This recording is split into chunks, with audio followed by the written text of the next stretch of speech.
안녕하세요. 문사탄 문서연 선생님입니다. 이번 시간에는 2019학년도 10월 학력평가 9번 인동식생 환경윤리에 대한 질문에 대답해보는 시간 가져보려고 합니다. 학생이 선생님한테 질문을 했어요. 선생님, 인간을 위한 자원이 될 수 있는 비이성적 존재가 있는가? 여기에 왜 테일러도 yes라고 하나요? 라는 질문이었습니다. 자, 여기서 두 가지에 대한 이야기를 먼저 해드릴게요. 먼저 첫 번입니다. 첫 번째입니다. 우선 비이성적 존재가 무엇인지에 대해서 생각해봐요. 선생님이 인동, 그리고 인동식, 그리고 인동식생으로 가르칩니다. 왜? 이런 문제 풀 때 명확하게 구분하라고. 시까지라면 얘는 생명체 전부들을 얘기하는 거고, 그죠? 생태계 전부다요 라고 이야기할 때 선생님은 항상 돌멩이 예를 듭니다. 자, 생각해봐요. 테일러는 어디까지가 도덕적 고려의 대상이다 라고 보죠? 네, 테일러는 인동식까지가 도덕적 고려의 대상이라고 봅니다. 그러면 테일러 입장에서 돌멩이는 도덕적 고려의 대상일까요? 아닐까요? 아니야. 그러니까 인간을 위한 자원이 될 수 있는 비이성적 존재 돌멩이가 있잖아요. 그러니까 테일러도 yes라고 할 겁니다. 그리고 지금 여기 을인 아퀴나스 입장에선 당연히 동물도 식물도 돌멩이도 전부 다 비이성적인 존재로서 자원이 될 수 있으니까 yes라고 하겠죠.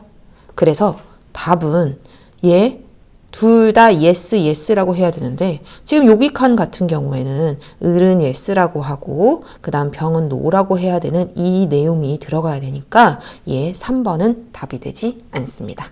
이게 첫 번째 풀이에요.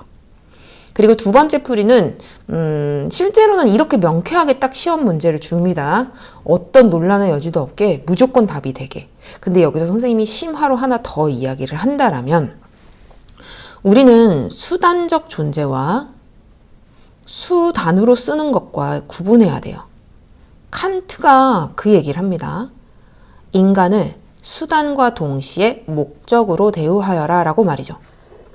즉, 칸트 입장에서도 인간을 수단으로 쓸 수 있어요. 근데 목적으로 대우하라는 거죠. 수단과 동시에 목적으로.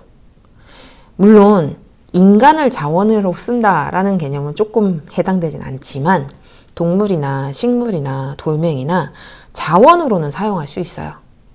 왜냐하면 자원만으로 보는 건 안 좋을 수 있어요. 하지만 테일러조차도 인간이 살기 위해서는 어떻게? 풀 먹어야지. 그지 않아요? 우리 쌀 먹잖아. 그러니까 그건 자원으로 이용하는 거죠. 하지만 자원으로만 이용하면 안 되는 건 거죠. 그 자체의 생명이 가진 내재적 가치를 존중해야 하니까. 꼭 칸트가 인간은 수단으로만 대우하지 말고 수단과 동시에 목적으로 대우하라는 것처럼.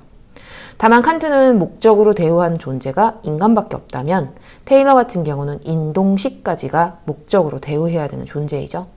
근데 여기서 되게 중요한 부분이 있어요. 자원으로 쓸 수 있다라는 이 부분은 레오폴드에게는 가끔 시험에 나와요. 즉, 자연을 자원, 즉 경제적 가치로 볼 수 있는지 가능하다고 이야기합니다. 이게 좀 애매모호한 거라고 이야기하기도 또 어렵고 이런 게 개념 자체는 테일러도 마찬가지인데 이 문제를 출제할 때는 이 사상가들이 실제로 얘기한 그 워딩을 직접적으로 쓰려고 하거든요. 그래서 보통 경제적 가치라는 이 표현을 쓸 때에는 레오폴드에게만 물어와서 그걸로 시험 문제를 출제하는 경향이 있지만 그래도 개념으로는 테일러도 자원으로 쓸 수 있죠. 하지만 어떻게? 자원과 동시에 목적으로 써야 되는 거.